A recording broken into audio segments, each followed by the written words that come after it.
All right, we are on Module 1, Introduction to Early Childhood Development and Education, Part 2.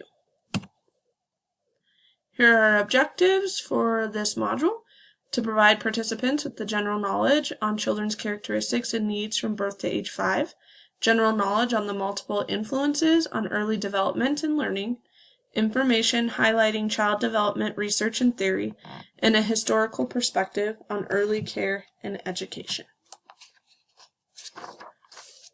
So we're going to talk about the term development first, and development refers to the change and growth that occurs in humans. Understanding the sequence of development is a part of being able to teach and support young children.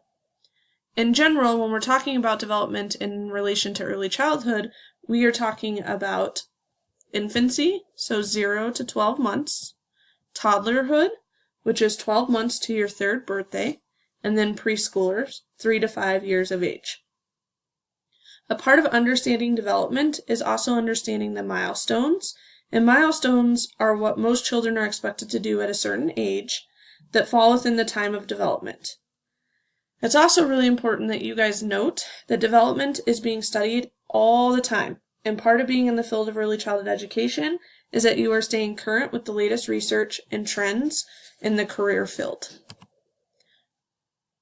There are 2 areas of development, or 2 main influences on development, and they are heredity and the environment.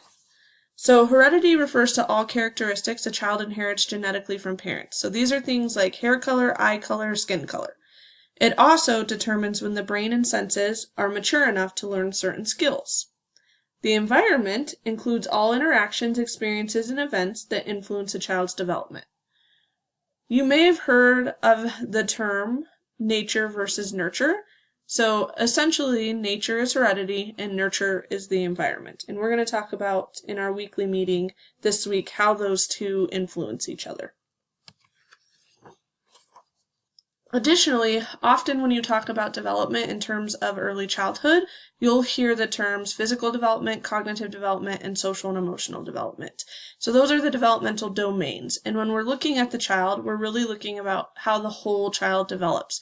And so when you hear that term whole child, that's what it's talking about. Understanding that physical development, including fine and gross motor, cognitive development, and social and emotional development all intersect and interplay with each other to support the development of the whole child. So some principles of development. There are some basic patterns of development that are universal, predictable, and orderly. So although each child is unique, there are certain things that you can expect to happen at certain times. For instance, the cephalocaudal principle basically states that development occurs from the head downward. So if you think of an infant is going to gain control of their face and head, and then their arms and legs. Additionally, there's the proximal principle, which basically states that development occurs from the center of the body outward. And again, if you look at an infant, the spinal cord is going to develop before other parts of the body. So things closest to the spinal cord are going to develop and then move its way outward. So your arms are going to develop before you really have the fine motor skills that you need to use your fingers and hands, and then hands before fingers. You can think of this almost like a cross. So it goes from top to bottom, center to out. Additionally, maturation is a sequence of biological changes in children that are based on genetics. So changes from maturation help children to improve their thinking and motor skills. And children all must mature to a certain point before gaining skills. One way you can think of this is infant language. Children have to have certain things go on before they are able to talk. And it's also important to note that most skills are going to develop from simple to the more complex. And you can even think about that when you think about the proximal principle, and the ability to use your arms and kind of bigger motions before you can use your hands and fingers. Another example that I like to use for maturation is potty training. So there are some biological things that need to go on inside of a children's body before they are mature enough to potty train. A part of what we're going to talk about this week does relate to brain development, and the purpose of the brain is to store, use, and create information. Brains are not fully developed at birth. They weigh about 1 pound and they contain 100 billion neurons, but those neurons are not connected yet, and we'll talk about what that means. So a young brain is actually very vulnerable to both positive and negative experiences. So this right here is a picture of a neuron, and a neuron is essentially the architecture of a brain. It's what makes up our brains. There are axons and dendrites, and they are the branching extensions of neurons, and they are what help send impulses throughout the brain. So axons are the long, thin projections that are at the end of a neuron or nerve cell, and they conduct impulses away from the body. Dendrites are hair-like fibers around the cell body that actually receive signals. Additionally, neurons are covered in a layer of fatty white material called myelin, and this actually helps to increase the speed of transmitted information from cell to cell. In terms of neurons and neurons connecting, with development and with healthy development, neurons are going to establish connections with other neurons.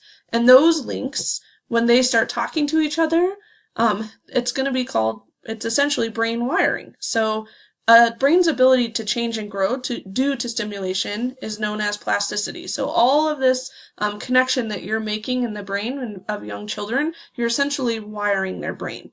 And these synapses help children gain the ability to learn, solve problems, control emotions, and get along with each other. However, adult interaction is key. It's so important. Without this positive adult interaction, those synapses aren't going to connect to each other. I always like to tell teachers that, especially those working in the field of early childhood education, you should really be considered a brain development specialist, because what you are doing at this young of an age is actually building brains. When we talk about experiences, we also have to talk about windows of opportunity, because there are spans of time for the normal development of certain skills. However, in order for those skills to develop, you need the appropriate type of stimulation so that those neurons can link easily and efficiently. So I've already stated this, but brains really do have the ability to change from both negative and positive experiences. And so it's your job to understand windows of opportunity, because these are the times when learning experiences are most beneficial. Because after these key period, the chances of actually creating those lasting pathways to those lasting connections between neurons actually lowers. And this is through a process called pruning.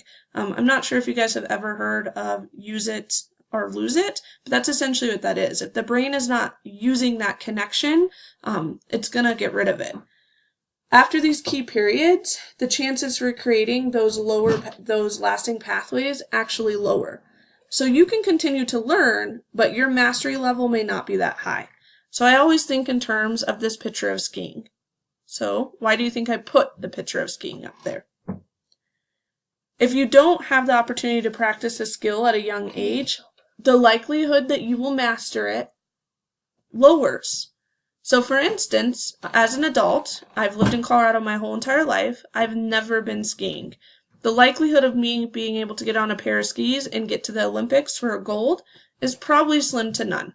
However, as a toddler, if I had those experiences learning how to ski, I'm probably going to have an easier time mastering that skill.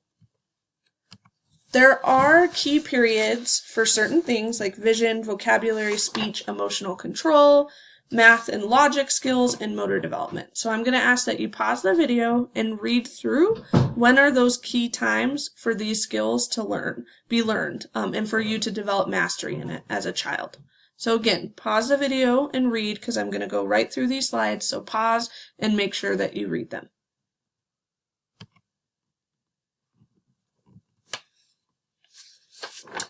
All right, so we're going to kind of move away from brain development, although we are going to talk about theories when we meet this week and how those relate to brain development.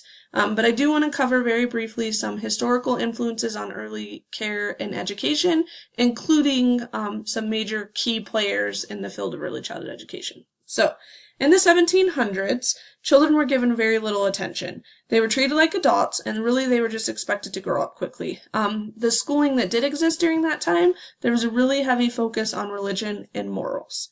During the 1800s, things started to shift a little bit.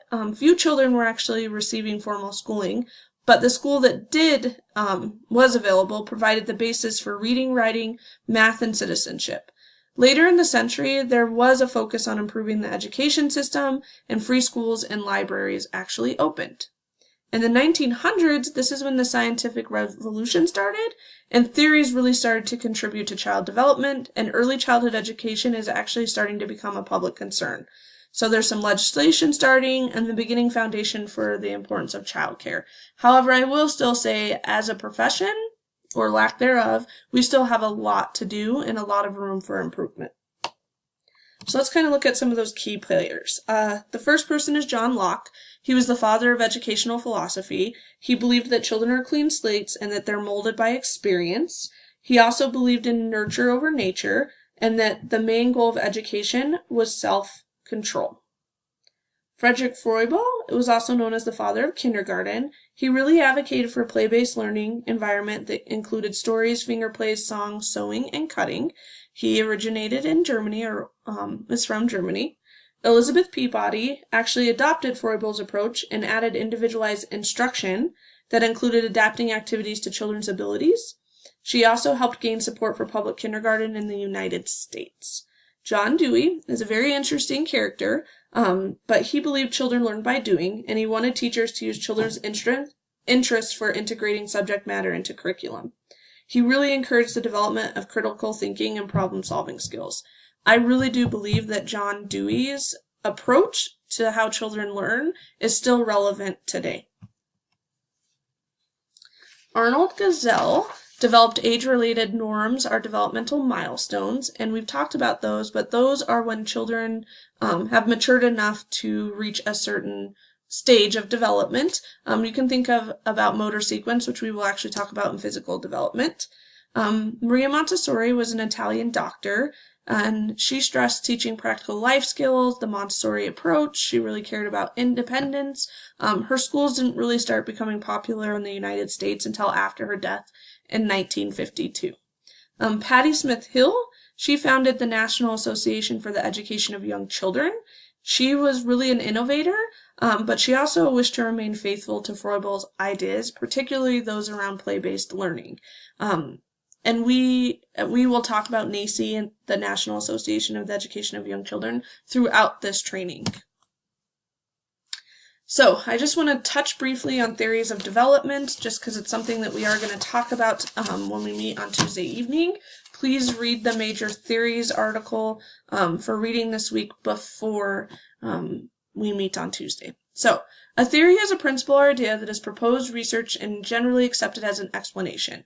They provide insight into how children think and grow.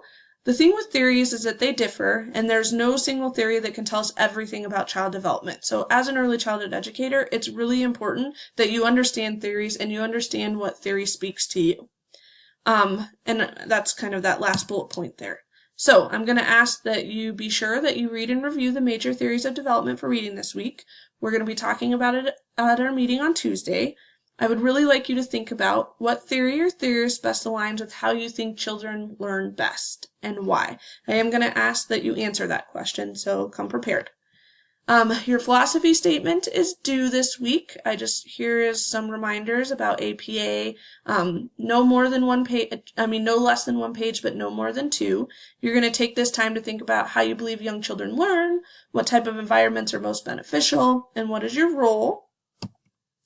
I have provided an example in Canvas. So, do your reading, watch these short videos, and then be prepared for Tuesday night. And we'll see you guys then. Thanks.